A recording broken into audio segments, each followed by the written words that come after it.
What's up, guys? Welcome to another episode of Project Heart for God, H4G for short. On this channel, we discuss all things faith-based, and in this episode in particular, we are discussing the Last Supper and family conflict. Man. So, this week is Holy Week, and today is Thursday at the time of this recording.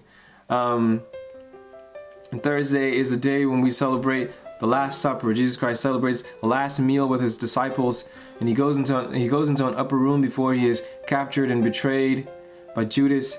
And he tells his disciples at the Last Supper, he shares a meal with him.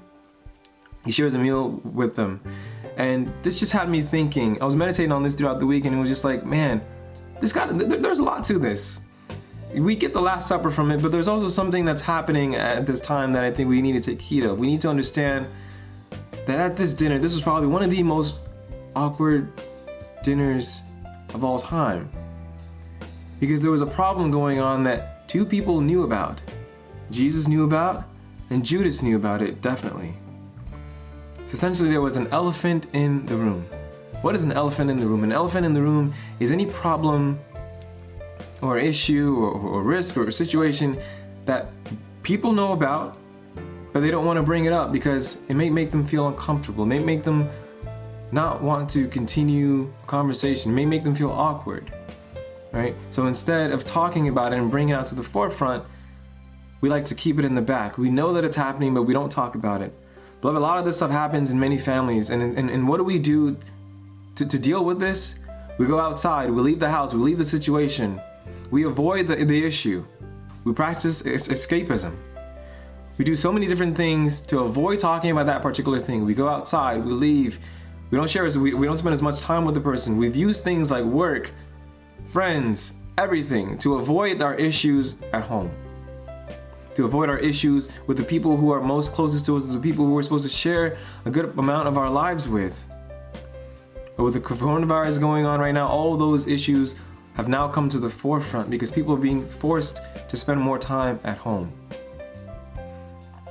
When we leave an elephant in the room to loom around, that elephant just grows bigger and bigger and bigger, to the point where we get to a point where we decide to have a discussion about it, that things just blow up.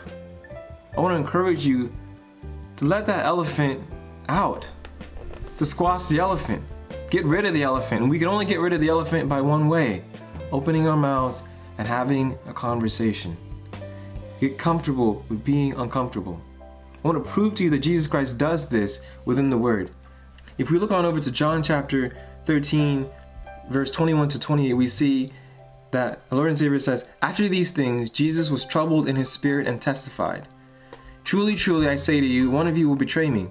The disciples looked at one another, uncertain of whom he spoke. One of his disciples, whom Jesus loved, was reclining at the table at Jesus' side. So Simon Peter mentioned to him to ask Jesus of whom he was speaking.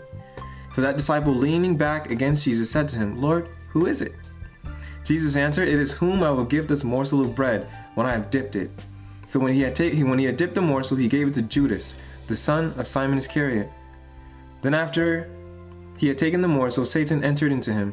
Jesus said to him, 'What you're going to do quickly.' Now no one at the table knew why he said this to him. So I'll stop there. We see that Jesus does one awesome thing here. He squashes the elephant.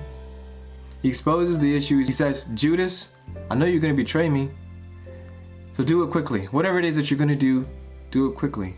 Now this squashed the issue. I think there are some things that we can learn from Jesus here. That Jesus never encourages us to bottle things up, because when we bottle things up within us, it just makes us grow bitter. It just makes the issue exacerbate. It makes the issue so much worse when it finally blows up out of us. I'm telling you, we're spending more and more time at home these days. I don't want you to harbor things inside of your heart, to harbor things inside of your mind, inside of your soul, but rather I want you to get comfortable with being uncomfortable. There's no need for us to pretend like everything is okay when it is not. We sit at the dinner table, we eat with one another, yet we hate each other. That is not what I want for you. So I want you to take a cue from Jesus here. Take a cue that the Last Supper is more than just about us sharing communion and where we get communion from. But at the Last Supper, there was something going on that Jesus did, and Jesus showed us that Jesus would tell us in this time is to get rid of the elephant in the room. And we can only get rid of that elephant in the room by opening our mouths, getting comfortable with being uncomfortable, being comfortable with having difficult conversations. We've become the generation of passive aggressiveness, and it is killing us. I want to encourage you in this day, whatever problem you may have with somebody who you live with, squash it with the person, talk to them, so that both of you guys can be on the same page. Know that our battle is not with one another, but rather our battle is with Satan. If you see within these verses, Jesus says that Satan, whatever you're going to do, says that Satan entered him. Our battle is never with one another. Satan is going to do whatever he's got to do to make sure that we don't live peaceably with one another. But God asks us to live peaceably with all. There's no 5-point step plan here. Just one simple thing. Talk to the person. Share with them what they did that made you feel a certain way, and what you did that made them feel a certain way, and reconcile with the person. That is my biggest suggestion for you today. And when we have the conversation with one another, this elephant, it leaves the room. Well, I hope you guys enjoyed this video. If you did, please go ahead and like, comment, share, subscribe. As always, may you and I strive tirelessly to be a blessing to the body of Christ. I love you guys and hope to see you soon. Thank you. Bye-bye.